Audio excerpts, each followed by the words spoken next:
बिस्मिल्लाहिर्रहमानिर्रहीम। अस्सलाम वालेकुम गाइस, क्या हाल हैं? उम्मीद करती हूँ आप खैर खैरियत से होंगे। तो आज हम बनाने जा रहे हैं फ़िश फ्राई। तो उसमें जो चीज़ें इस्तेमाल होंगी वो आप नोट कर लीजिए। ये देखिए 1 चम्मच मैंने लिया है। हमारी फ़िश है तकरीबन 2-2.5 किलो है। तो उसमें जो चीज़ें इस्तेमाल होंगी सफ़ेद ज़ीरा, लाल मिर्च, सूखा धनिया, अजवाइन 1 चम्मच है, 1 चम्मच 1.5 चम्मच नमक है, साबित गरम मसाला है, हल्दी है, लहसुन, अदरक और लहसुन का पेस्ट और सब्ज़ मिर्चें। अब हम इन सब मसालों को पीस लेंगे और थोड़ा सा 2 चम्मच इसमें बेसन इस्तेमाल करेंगे और दही। तो चलते हैं अपने मसाले की तरफ।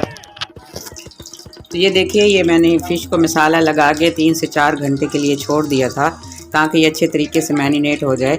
मैंने इसमें तकरीबन आधा पाव बेसन लेके दही मिला के इसको अच्छे तरीके से मसालों में करके मिक्स करके इसको मैरिनेट होने के लिए रख दिया था। तो ये देखिए कुछ इस तरह से ये इसकी शक्ल आ गई है।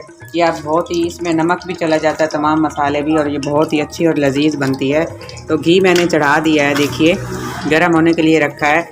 ये जैसे ही गर्म हो जाता है तो फिर मैं इसमें फ़िश डालूँगी।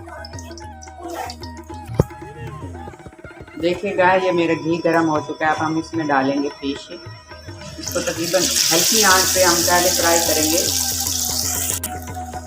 देखिए मैंने डाल दी हैं, जितने ही हमारे पैन में आएंगे पीसेस। देखिए जी, ये हमारी मछली फ्राई हो गई है। अब हम इसको निकाल लेंगे। ये देखिए, इसको हल्की आंच पे बिल्कुल दम दे के बनाया, अंदर तक ये बन चुकी है। तो आपने तकरीबन इसको मसाला लगा के 3 से 4 घंटे इसको ऐसे ही मैरिनेट होने के लिए रख देना है। फिर ये बहुत ही मज़ेदार और क्रिस्पी बनेगी। ये देखिए मैं इसको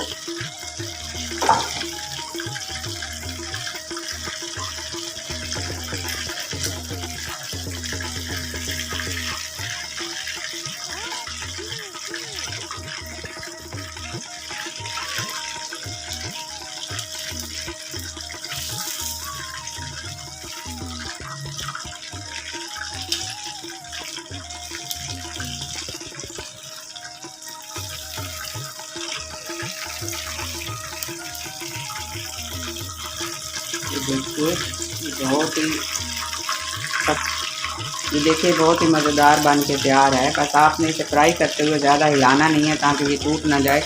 और इसे दम दे के पहले 10 मिनट इसे दम दे के ऊपर से ऐसे फ्राई हल्की आंच करके इसे ढक देंगे तो ये अंदर तक पक जाएगी और बहुत ही क्रिस्पी भी बनेगी।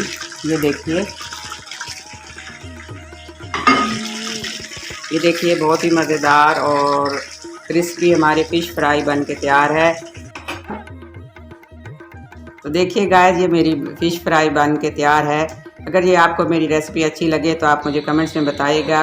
वैसे भी आप मुझे बताइए कि आपको कैसी रेसिपी चाहिए, मैं वैसे ही आपके लिए लेके आऊँगी। तो आप मेरा चैनल देख रहे हैं क्रिएटिव MM। तो आप मेरे चैनल को सब्सक्राइब कीजिए, लाइक कीजिए, शेयर कीजिए, कमेंट्स करके मुझे बताइए ताकि मैं और अच्छे तरीके से आपके लिए रेसिपी लेके आऊँ। तो इसके साथ ही मैं आपसे इजाज़त चाहती हूँ। अल्लाह हाफ़िज़।